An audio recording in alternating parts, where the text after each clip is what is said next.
आइए दोस्तों, आज हम एक माइंस में चलते हैं। यहाँ साथीगण अटेंडेंस लगा रहे हैं और ये है shift in charge room. Shift in charge की देखरेख में ही पूरे शिफ्ट का परिचालन होता है, जिनके द्वारा अलॉटमेंट का कार्य किया जाता है।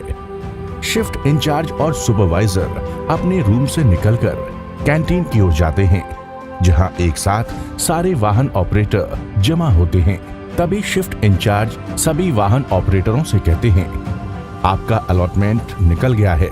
क्या आपको डंपर चलाने के नियम मालूम हैं? जी सर।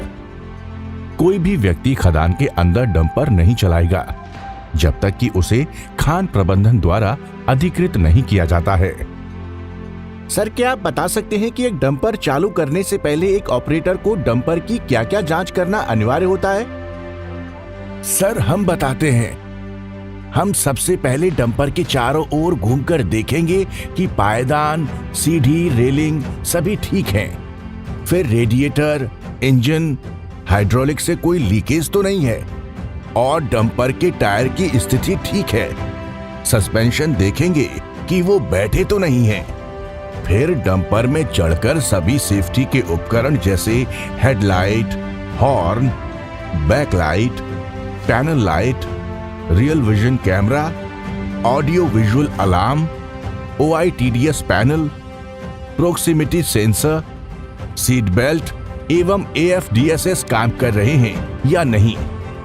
बहुत अच्छे, आप एक बहुत अच्छे ऑपरेटर हैं और सभी को आपने बहुत अच्छे तरीके से जानकारी दी।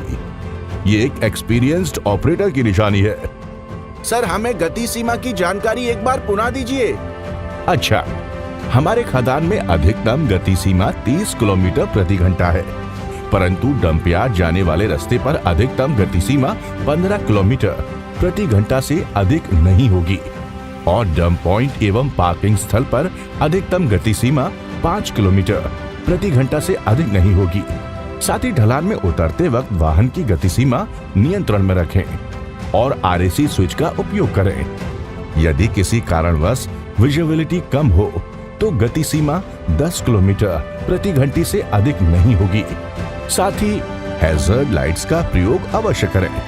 धन्यवाद सर, आपने अच्छी जानकारी दी हमें।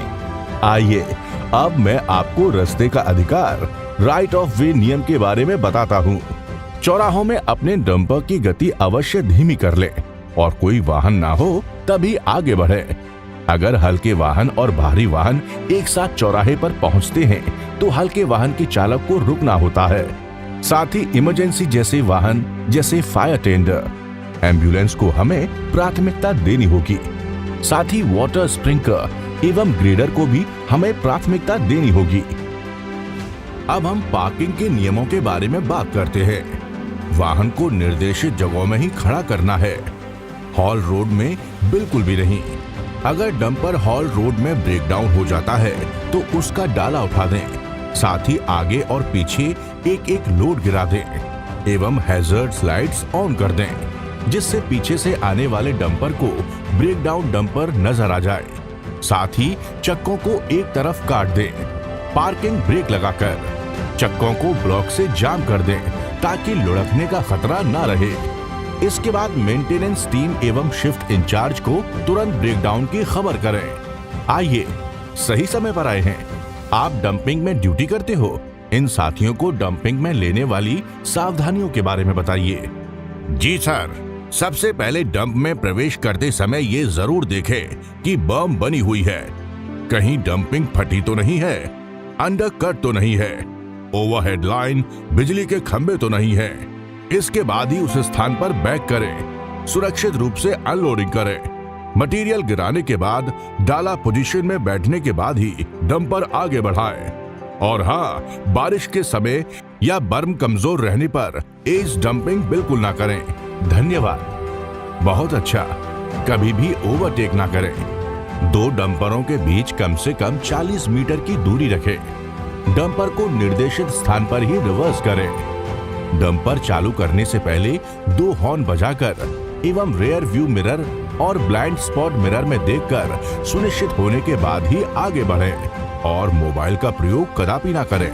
दोस्तों, हमारे शिफ्ट इंचार्ज इतना सोचते हैं तो हमारा भी कर्तव्य बनता है कि हम सभी सुरक्षा के नियमों का संपूर्ण पालन करें और डंपर चलाते समय मोबाइल का कभी प्रयोग ना करें। हाँ, सही बात है सर। हम इन नियमों का पालन करके अपने माइंड्स को सुरक्षित और प्रोडक्टिव बनाएंगे। जी हाँ, आप भी ट्रैफिक रूल्स का अनुपालन कर अपनी माइंड्स को साथ ही अपने आप को सुरक्षित रखें। धन्यवाद।